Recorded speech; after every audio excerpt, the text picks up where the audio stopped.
আগুনের ছ্যাঁকা লাগার মতো গরম। দুই রকম গরমই অনুভূত হচ্ছে।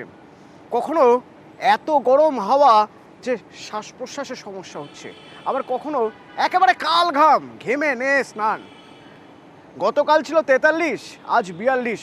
ফারাক খুব একটা বোঝা যাচ্ছে? আমি অন্তত যেখানে দাঁড়িয়ে রয়েছি এখান থেকে খুব একটা ফারাক বুঝছি না। সেক্টর 5 থেকে রাজ্যের বিভিন্ন প্রান্তে কতটা ফারাক বোঝা যাচ্ছে ঠিক ধারণা নেই, আমার প্রতিনিধিদের থেকে জানবো। তবে সবার আগে আমার সঙ্গে বিশ্বজিৎ রয়েছে, সরাসরি বিশ্বজিতের থেকে জানবো যে বিশ্বজিৎ, মঙ্গল বুধ একই রকম, মঙ্গলে উষা বুধে পাপ, শুভ কাজ যদি তাপমাত্রা তার মতো করে শুরু করে থাকে তাহলে বলতে হবে বৃহস্পতি শুক্র আরও চরমে উঠবে। শনি রবি কি হবে, গোটা সপ্তাহ কিভাবে চলবে? বুধ মঙ্গল বুধ বৃহস্পতি এই 3 দিনের যা তাপমাত্রা তা তো ভাবাচ্ছে যে আগামী কাল কি হবে।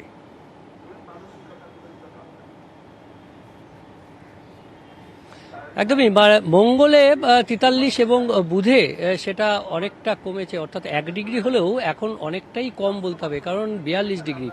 আজ হয়তো আরও একটু কমতে পারে।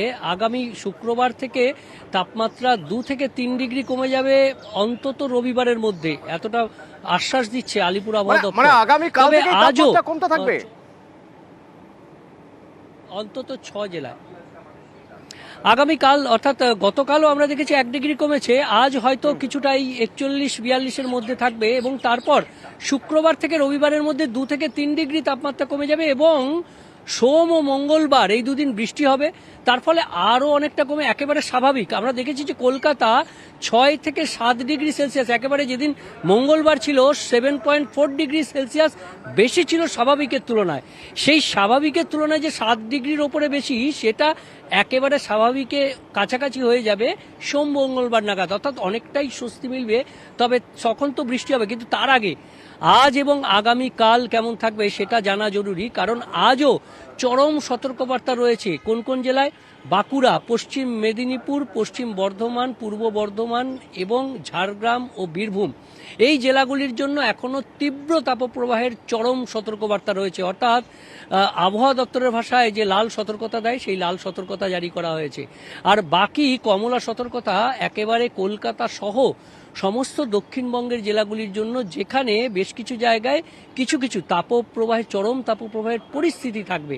আর এই রকম পরিস্থিতি আগামীকাল থেকে শুরু করে একেবারে তাপপ্রবাহের পরিস্থিতিটা শনিবার পর্যন্ত থাকবে। তবে ধীরে ধীরে এই তাপপ্রবাহের যে তীব্রতা, সেই তীব্রতাটা অনেকটা কমতে থাকবে এবং শেষে রবিবারে গরম এবং অস্বস্তি থাকবে দক্ষিণবঙ্গের বেশিরভাগ জেলায় এবং কিছুটা তাপপ্রবাহের পরিস্থিতি থাকবে পুরুলিয়া, বাঁকুড়া, পশ্চিম বর্ধমান, পশ্চিম মেদিনীপুর এবং বীরভূম, অর্থাৎ একেবারে পশ্চিমের জেলাগুলিতে তখনও তাপপ্রবাহের মতো পরিস্থিতি কিছুটা থাকবে। বাকি জেলায় গরম ও আর্দ্রতাজনিত অস্বস্তি এবং রবিবারের থেকেই বৃষ্টি শুরু হওয়ার কথা। শনিবার কিছুটা উপকূলের জেলায় হবে, তারপর রবিবার অন্তত 6 জেলায় বৃষ্টি হবে, তারপর সোম এবং মঙ্গলবার দক্ষিণবঙ্গ জুড়ে বৃষ্টির সম্ভাবনা এবং সেই বৃষ্টি বেশ খানিকটা ভালো। যে সুখবরের জন্য হাপিত্তেশ করে বসে থাকা, সেরকমই সুখবর শোনাচ্ছ বিশ্বজিৎ। এবং যদি আবহাওয়া দপ্তরের এই পূর্বাভাস মিলে যায় তাহলে ওই আবহাওয়া দপ্তর নিয়ে মাঝে মধ্যেই যে ব্যঙ্গ হয়, কটাক্ষ হয়, বক্রোক্তি হয়, সেগুলো হয়তো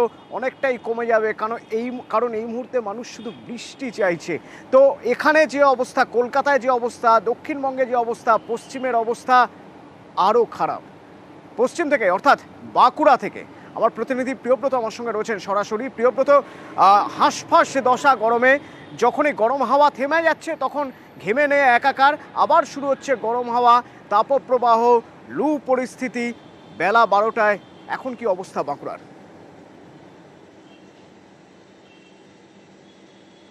একেবারে অতনু, তুমি যেমনটা বলছো যে গরম হাওয়া, সকাল থেকেই চড়া রোদ এবং ঘর্মাক্ত পরিবেশ, এই তিনে মিলে মানুষের নাজেহাল অবস্থা। সেটা অবশ্য কাটেনি, তাপমাত্রা কিন্তু কিছুটা হলেও কমেছে। যেমন গতকালই বলছিলাম যে 45.1, সেখান থেকে নেমে কিন্তু 43.3। এই তাপমাত্রা কমেছে শুধুমাত্র একটা অঙ্কে, কিন্তু মানুষের দুর্ভোগ সে একই রয়ে গেছে। কারণ মানুষকে সেই চড়া রোদ ভোগ করতে হচ্ছে এবং সেই নিষেধাজ্ঞা, যে নিষেধাজ্ঞা গতকালও জারি ছিল, আজও সেই জারি রয়েছে। লাল সতর্কতা 10টা থেকে 5টা পর্যন্ত, বাড়ির বাইরে কোনো মতেই নয়।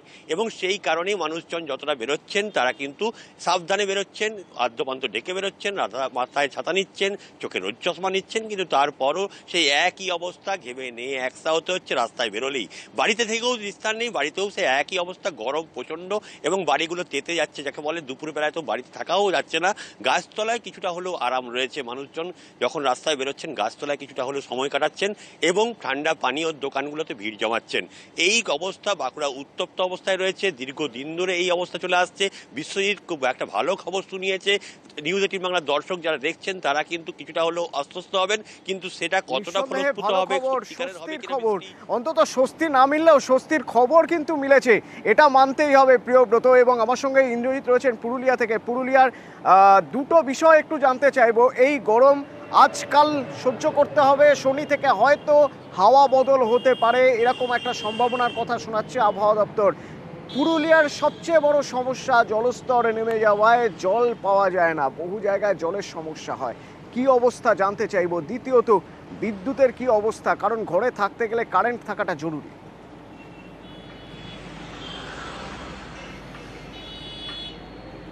দেখো, দহন জ্বালার ছবিটা একেবারেই বদলায়নি, তবে স্বস্তির যে খবর তোমরা দিচ্ছ সেই খবরে কিছুটা হলেও আশা করছি যে পরিবর্তন হবে, এই তীব্র দাবদাহ অনেকটাই কমবে। তার কারণ পুরুলিয়াতে যেটা সবথেকে বড় সমস্যা সেটা হচ্ছে এই তীব্র দাবদাহে এবং তীব্র গরমের কারণে একেবারেই জলস্তর নিচে নেমে গেছে, নদীগর্ভে জল নেই ছোট বড় জলাশয়গুলিতে, ফলে স্বাভাবিকভাবেই তীব্র পানীয় জলের একটা সংকট দেখা দিয়েছে। ইতিমধ্যেই পুরুলিয়া পৌরসভার চেয়ারম্যান লিখিতভাবে জানিয়ে দিয়েছে, তিনি ক্ষমা প্রার্থী বলে জানিয়েছে যে এই পরিস্থিতিতে জল যতটুকু দেওয়া সম্ভব ততটুকুই দেওয়া হবে। তার কারণ যেখান থেকে জল উত্তোলন করা হবে বা তোলা হবে নদীগর্ভে, সেই নদীগর্ভে জল কার্যত শূন্য। ফলে স্বাভাবিকভাবেই প্রকৃতির দিকেই এখন মানুষ চেয়ে রয়েছে চাতক পাখির মতো। যে তীব্র দাবদাহ পরিস্থিতি তৈরি হয়েছে সেই পরিস্থিতি থেকে একমাত্র স্বস্তি দিতে পারে, মার থেকে বাঁচাতে পারে একমাত্র প্রকৃতি। সুতরাং সেই আকাশের দিকে তাকিয়ে থাকা কালো মেঘ দেখলে ভরসা বাড়ছে, কিন্তু এখনো সেরকম কোনো সম্ভাবনা অন্তত আগামী 48 ঘন্টায় নেই। তবে হ্যাঁ, শুক্রবারের পরে হাওয়া বদল হতে পারে, শনি থেকে বৃষ্টি শুরু হতে পারে। সেই বৃষ্টি হয়তো রবি সোম একটু বেশি দেখা যাবে চোখে, যার ফলে কিছুটা হলেও স্বস্তি মিলবে অন্তত মঙ্গল বুধ পর্যন্ত। হাওয়া অফিস সেরকমই বলছে। পশ্চিমের আরেক জেলা ঝাড়গ্রাম থেকে আমার সঙ্গে রাজু রয়েছে। রাজু, কি অবস্থা?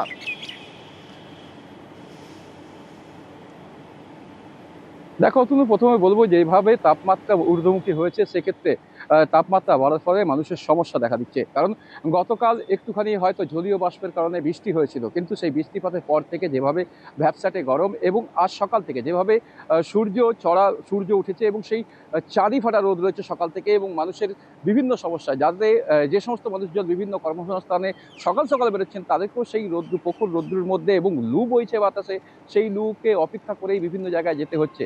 সেক্ষেত্রে সকলেরই আকাশের দিকে চেয়ে থাকা, কারণ যদি আকাশে কালো মেঘ জন্মায় এবং সেই কালো মেঘ দেখে কিছুটা ভরসা হচ্ছে যে ঠান্ডা হয়তো কিছুটা পড়বে, কারণ স্বস্তি কিছুটা ফিরে আসবে, কারণ বৃষ্টিপাত না হলে স্বস্তি আসবে না। আর এই গরমের ফলে যেমন চরম ভোগান্তি হচ্ছে মানুষের, ঠিক তেমনই আবার পশু পাখিদেরও ভোগান্তি হচ্ছে।